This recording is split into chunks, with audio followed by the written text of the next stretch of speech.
Vamos a pasar ahora a la sección de las secuelas del viejo régimen con la Limet. Para ello se encuentra nuestro compañero Adrián Ramírez López y vamos a hablar sobre las consecuencias que generó el paro judicial, violaciones a derechos humanos y retardo de la justicia. Muy buenos días, Adrián. ¿Qué tal?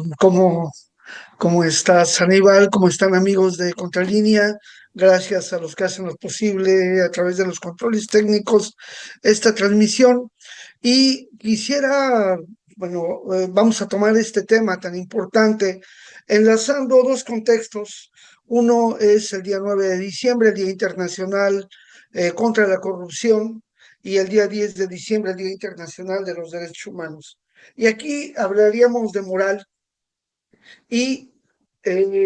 cuando hablamos de moral, hablamos también de la necesidad de que haya eh, transparencia, de que no haya corrupción, de que no haya dispendio, que no haya gastos innecesarios. Y entonces hablamos también de este proceso de transformación que se viene dando en nuestro país con un proceso de transformación moral de las conciencias y lamentablemente hay aquí grupos en nuestro país que tienen tanta, pero tanta moralidad, tienen tanta moral que hasta la tienen doble como es el Poder Judicial. O sea, tanta es su moralidad que hacen la doble moral. Y es que en su enfoque racista, clasista, sexista, han generado un grave daño al patrimonio de la nación, han generado una serie de daños estructurales no solo al erario, sino incluso al poder de nuestro país, porque si ellos serían quienes se encargarían de guardar y hacer guardar la Constitución y las leyes,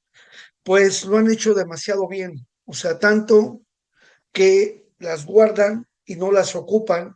y ellos simplemente las interpretan. Es decir, guardar y hacer guardar la ley no significa que la tengan guardada por ahí. Cuando se habla de guardar, es esa guardia, de protegerla, de vigilarla, de acrecentarla, de respetarla. Y entonces aquí el elemento central es de que ellos, al mantener sus privilegios, sus canonjías, primero, el primer daño al erario gravísimo y a la Constitución es el hecho de que tiene que cuantificarse desde el momento en que se elevó al rango constitucional en eh, la determinación de que nadie puede ganar más que el presidente de la República. Ya ahí hay un robo que ha sido justificado por la interpretación legal de ellos, a su modo, para que violentando la Constitución se queden con el dinero y por lo tanto ahí habría que revisar si quienes de quienes están hoy en el poder público pueden hacer cumplir la ley, hacer cumplir la norma y que todos los integrantes del Poder Judicial que han ganado por arriba del presidente de la República devuelvan lo robado. Así como a una persona que debe su casa, que debe sacó a crédito un, un inmueble, un patrimonio, y le han aumentado intereses y tiene que pagar, y muchos de ellos ya terminaron de pagar y aún así van a seguir pagando porque se han dado cuenta de que se pudo cobrar interés sobre intereses porque eso facilitaba el Poder Judicial también. Ellos deberían de pagar y devolver al pueblo lo robado. Entonces, el primer elemento que afecta al patrimonio del erario es ese empecinamiento de no devolver al pueblo lo robado y después auspiciar 67 días de paro judicial con un gasto que calculaba la ministra Lenia Batres en 12.650 millones, 500.065.738, es decir, 12.650.000.000 565.700 38 pesos, tan solo de esos días del paro judicial. Pero ese no es el daño solamente que se les da estos 12 mil millones de pesos y fracción que el Poder Judicial dio, e que incluso, contrariamente y absurdamente, la propia Suprema Corte de Justicia de la Nación se puso 2 semanas en paro para eso. Pero ¿cómo cuantificamos los demás daños cuando en este doble estándar, Aníbal, eh, la Suprema Corte retrasa los juicios? Por ejemplo, aquí son 2 meses de paro judicial y sin embargo, los casos que estaban listados para resolverse en julio y agosto de este año se fueron ahora programados hasta abril y en adelante para poder ser resueltos. Es decir, ellos se fueron a paro, no dijeron vamos a recuperar el tiempo, no vamos a trabajar a marchas forzadas, no vamos a hacer que no se produzca mayor daño, sino simplemente tranquilamente dicen, bueno, yo tengo la potestad de ir listando los temas y los voy a sacar cuando yo quiera sin ningún otro miramiento. Recordamos, por ejemplo, los paros magisteriales, los paros de las empresas, cómo los trabajadores se ponen al corriente para tratar de recuperar el magisterio democrático que se ponía a dar clases extras, a trabajar fines de semana, con tal de no afectar a los estudiantes. Sin embargo, aquí el Poder Judicial no, tranquilamente reprograma, replanifica y demás. Entonces, ¿cuánto nos cuesta haber emitido circulares, solicitado salas, llevado personas, hacer las audiencias y todo este papeleo de notificar cambios en la agenda, mover un montón de recursos para reprogramar? No es solamente ese gasto de los 12 mil 650 millones de pesos que se perdieron, sino todo lo demás. Y luego, ¿cuánto perdemos como nación cuando en esta doble moral y este doble estándar el Poder Judicial falla en contra del pueblo de México, falla en contra de los intereses del soberano para beneficiar empresas, para grupos transnacionales, para poderes transnacionales que incluso ahí Ken Salazar ingería en los asuntos internos de nuestro país porque se verían perjudicados los intereses de muchas de las empresas transnacionales que se asientan en Estados Unidos o que tienen influencia en ello. Es decir, ahí hay otra pérdida importante en nuestros gastos como nación, como país, que tiene que ser cuantificado y que debemos de tomar en cuenta. Y por otro lado, ¿cuántas personas han quedado sin que les digan los beneficios de preliberación, de salida, de juicios cortos, de evitar mayores gastos judiciales? ¿Cuánto se gasta en lo que han hecho los traslados judiciales y ahora la revisión para esos traslados? Cómo los jueces de ejecución de sentencia no pueden vigilar realmente cómo se ejecuta la sentencia desde su escritorio si no visitan los centros penitenciarios, cómo revisar también el papel de los jueces que están fuera de control, es decir, estos jueces que legitiman la tortura, la detención arbitraria con doble rasero y luego la utilizan como pretexto para dar libertades a delincuentes connotados, a personas que han defraudado y traicionado a la patria, y a ellos sí les dan los beneficios, a ellos sí les permiten todas estas libertades. Ese es un daño grave y el costo inmaterial de vivir un país con una justicia corrupta, así señalada en muchas de las encuestas a nivel nacional e internacional, y que todavía ellos pretendan hacernos creer que están luchando por la Constitución y los derechos del pueblo, Aníbal.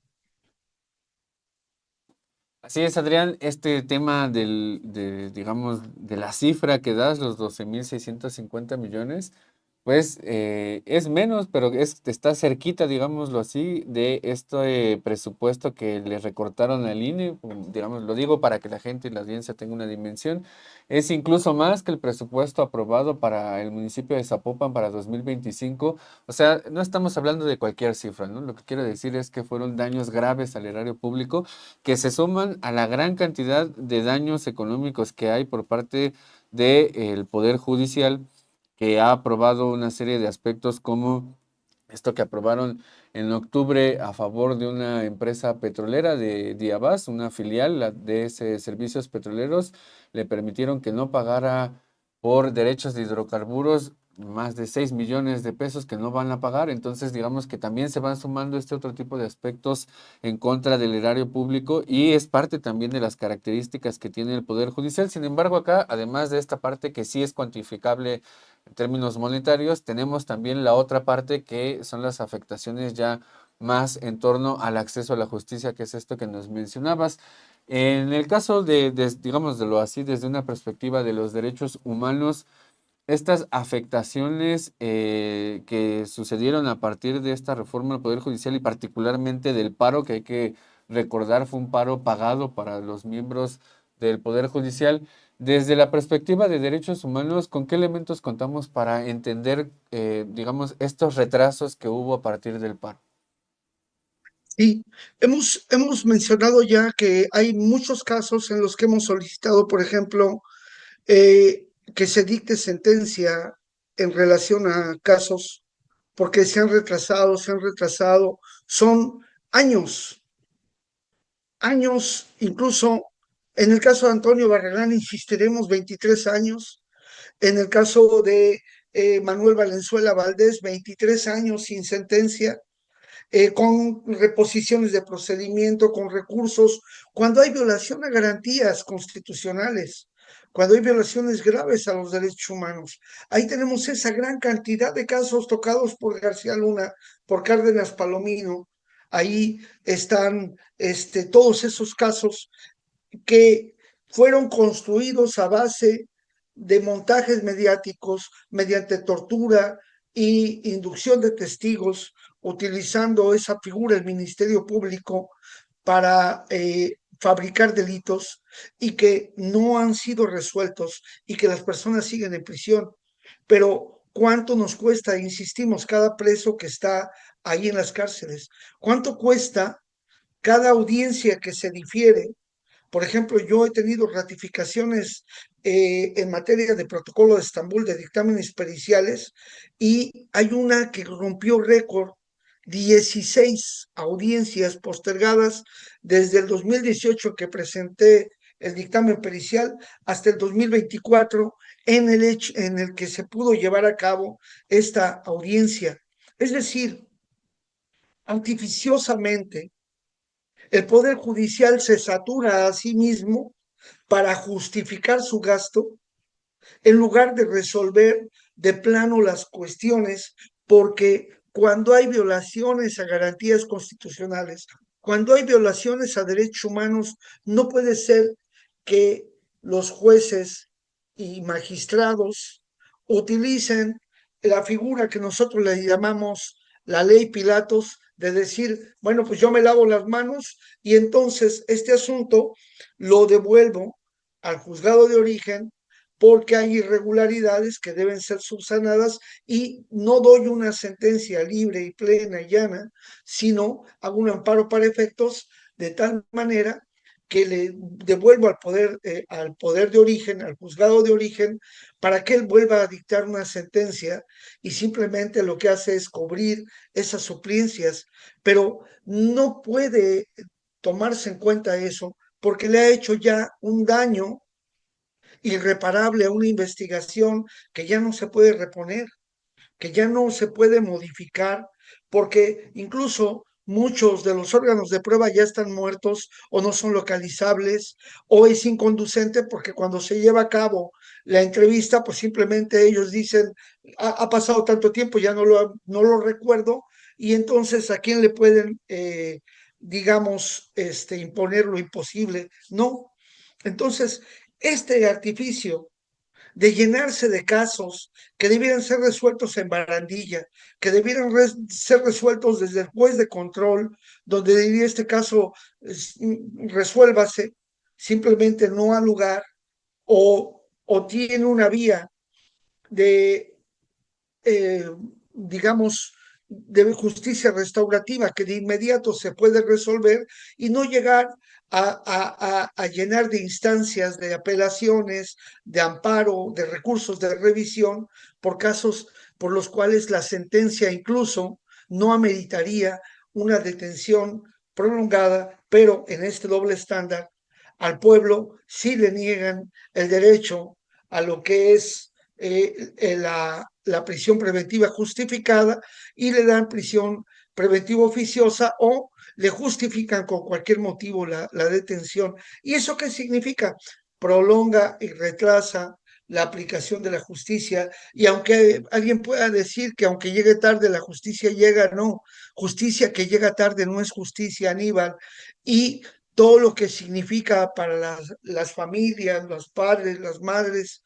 los hijos de personas que están en prisión injustamente, es un daño muy grave. Por eso hemos pedido que en este contexto de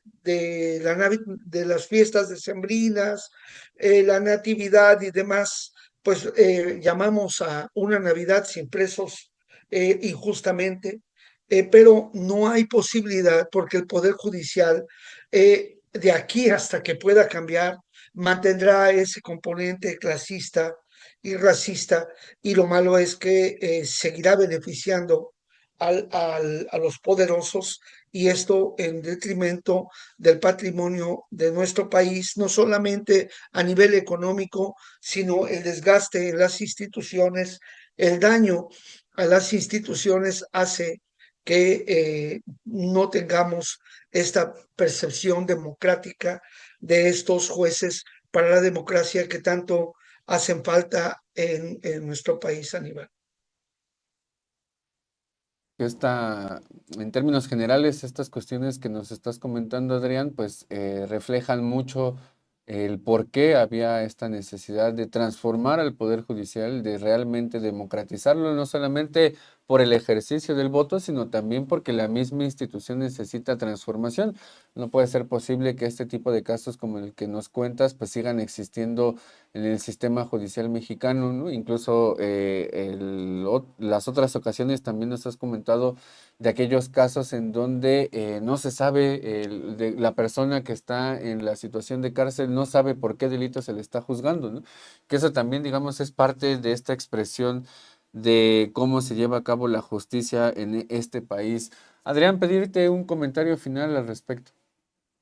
Bueno, mira, nada más comentarte nuevamente el caso de Francisco Javier Valencia Vázquez, un chico que iba a ser sentenciado ahora bueno, iba a recibir su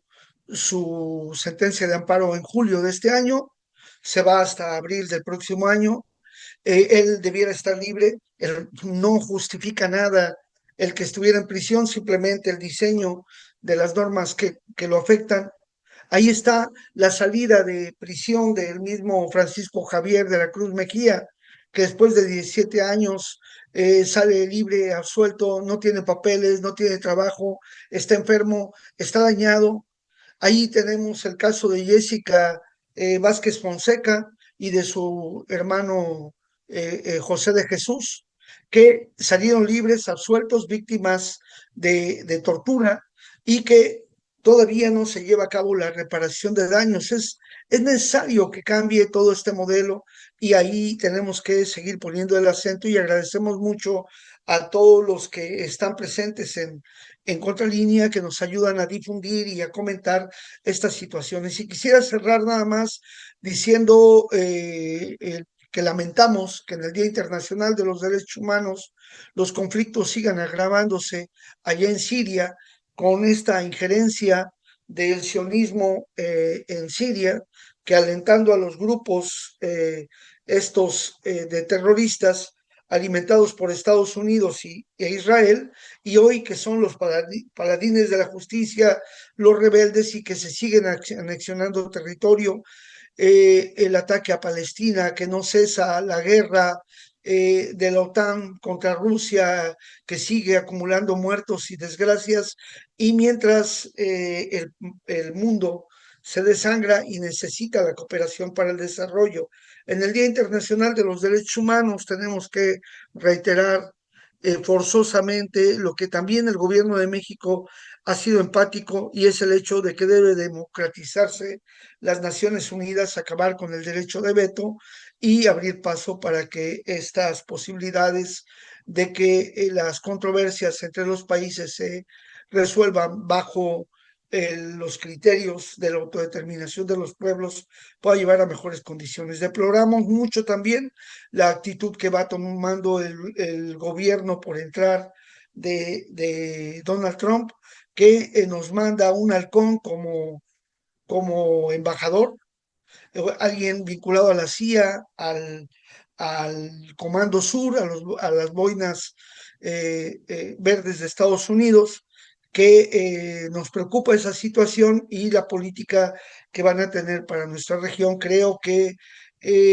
tratemos desde la diplomacia ciudadana pedirle al gobierno de México que no esté de acuerdo con las cartas credenciales de este embajador y que nos propongan a alguien que tenga vocación para la cooperación al desarrollo, para resolver los conflictos y no estos aires guerreristas de injerencia en los asuntos internos de nuestros países. Pues muchas gracias, Aníbal, muchas gracias, amigos de Contralínea, y este fue el mensaje de la Liga Mexicana por la Defensa de los Derechos Humanos. Muchas gracias, Adrián, por estos elementos que nos pones aquí en debate y en cuestión. Y importante también este último que cuentas sobre el tema del embajador y el tema de Siria, porque da cuenta de la forma en la que el sistema internacional se sigue llevando a cabo bajo la égida y sobre todo la hegemonía de Estados Unidos. Esperamos contar con ustedes, contigo también particularmente, en la siguiente emisión de Las Secuelas del Viejo Régimen. Un fuerte abrazo y buen fin de semana.